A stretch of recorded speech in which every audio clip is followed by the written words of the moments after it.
Hello everyone, today we're at Te Rauponga level crossing in Whangarei. It's my favourite level crossing actually that I've ever filmed at, and the reason why I like it is because this is the last crossing in Whangarei with Western Cullen Hayes mechanical bells.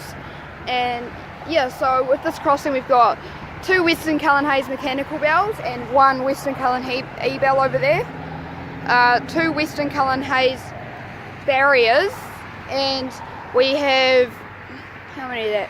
4 Montrose of Penrose LED lights. Yeah, and last time I was here they actually had Western Cullen Hayes lights, but still on Montrose of Penrose brackets, but now they've actually changed it, but they didn't change the bells, which is pretty interesting. And so I'm waiting for train L1B. It's DC 4790 and some container wagons from the dairy factory up there. So yeah, let's wait for the train.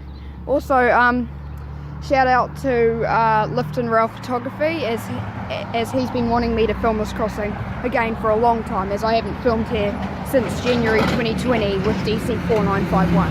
So thank you, and I'm back here again. Alright, I'll see you when the train comes.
Thank you, and that was Te Rauponga crossing.